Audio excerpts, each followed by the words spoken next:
بسم اللہ الرحمن الرحیم۔ السلام علیکم ناظرین۔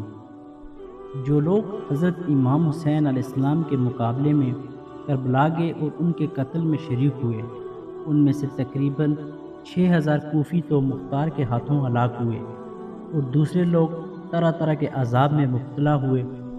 علماء کرام فرماتے ہیں کہ ان میں سے کوئی نہیں بچا کہ جس نے آخرت کے عذاب سے پہلے اس دنیا میں سزا نہ پائی ہو۔ ان میں سے کچھ تو بری طرح قتل کیے گئے، کچھ اندھے اور کوڑے ہوئے، اور کچھ لوگ سخت قسم کی آفتوں میں مبتلا ہو کر ہلاک ہوئے۔ حضرت ابو شیخ فرماتے ہیں کہ ایک مجلس میں کچھ لوگ بیٹھے ہوئے آپس میں یہ باتیں کر رہے تھے کہ حضرت امام حسین علیہ السلام کے قتل میں جس نے بھی کسی طرح کی کوئی مدد کی، وہ مرنے سے پہلے کسی نہ کسی عذاب میں ضرور مبتلا ہوا۔ ایک بوڑھا جو اسی مجلس میں تھا، اس نے کہا کہ میں نے بھی مدد کی تھی مگر میں کسی عذاب میں نہیں مبتلا ہوا۔ اتنا کہنے کے بعد وہ چراغ درست کرنے کے لیے کھڑا ہوا تو اس کی آگ نے بڈھے کو پکڑ لیا۔ اس کا پورا بدن جلنے لگا۔ وہ آگ میں جلتا رہا یہاں تک کہ دریائے فرات میں کود پڑا، مگر آگ بجھی نہیں اور وہ اسی میں جل کر ہلاک ہو گیا۔ اسی قسم کا ایک واقعہ امام صدی سے بھی منقول ہے۔ انہوں نے فرمایا، خدا کی قسم میں نے اس کو دیکھا، وہ اس طرح جل رہا تھا جیسے کوئلہ۔ ایک اور روایات میں آتا ہے کہ ایک شخص جو لشکر یزید کے ساتھ تھا مگر اس نے کسی کو قتل نہیں کیا تھا۔ واقعہ کربلا کے بعد وہ اندھا ہو گیا۔ اس سے اس کا سبب دریافت کیا گیا۔ اس نے کہا، میں نے رسول اللہ صلی اللہ علیہ وآلہ وسلم کو خواب میں دیکھا کہ وہ آستین مبارک چڑھائے ہوئے اور ہاتھ میں ننگی تلوار لیے ہوئے کھڑے ہیں۔ حضور صلی اللہ علیہ وآلہ وسلم کے سامنے ایک چمڑا بچھا ہوا ہے، وہاں 10 قاتلین حسین ذبح کیے ہوئے پڑے ہیں۔ جب آپ کی نگاہ مجھ پر پڑی تو بہت لعنت ملامت کی اور خون میں ڈبو کر ایک سلائی میری آنکھوں میں پھیر دی۔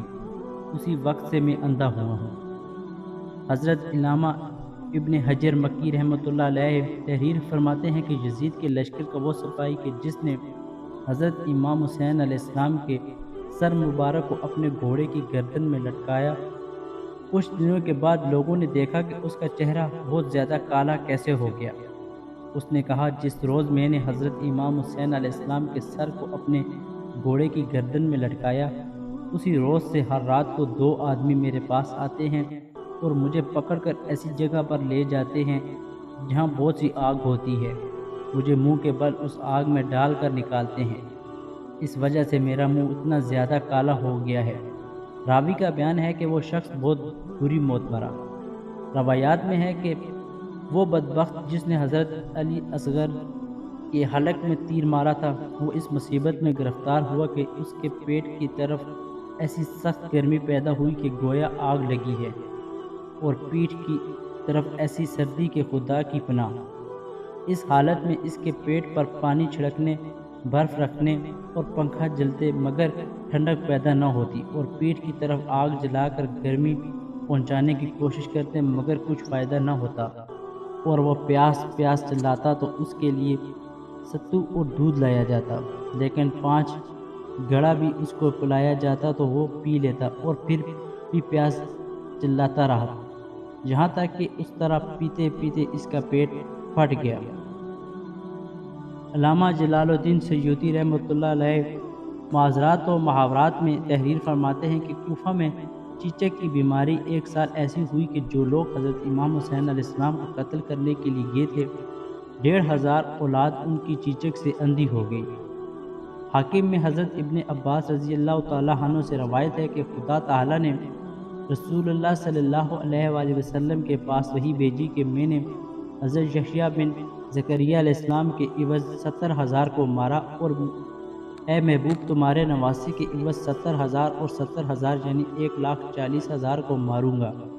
چنانچہ بہت سے لوگوں کو مختار کے ہاتھوں مارا اور بے شمار لوگوں کو طرح طرح کی مصیبتوں اور آفتوں سے ہلاک کیا، اور پھر کئی ہزار عباسی سلطنت کے بانی عبداللہ سفاح کے ہاتھوں مارے گئے۔ اس طرح وعدہ الہی پورا ہوا اور کل 1,40,000 مارے گئے۔ لہٰذا ثابت ہوا ظلم کا بدلہ ظلم ہے، ظالم کی حمایت بھی ظلم ہے، جبکہ محبت آل رسول صلی اللہ علیہ وآلہ وسلم سامان نجات دنیاوی و آخری ہے۔ اللہ تعالیٰ قاتلین اہل بیت کو دنیا کی طرح آخرت میں بھی رسوا کرے۔ ناظرین، اسی امید کے ساتھ کہ آپ کو ہماری ویڈیو پسند آئی ہوگی، اگر آپ کو ہماری ویڈیو پسند آئی تو ہمارے چینل کو سبسکرائب کرنا مت بھولیے۔ ملتے ہیں ایک نئی تحقیقی اور معلوماتی ویڈیو کے ساتھ۔ خدا ہم سب کا حامی و ناصر ہو۔ خدا حافظ۔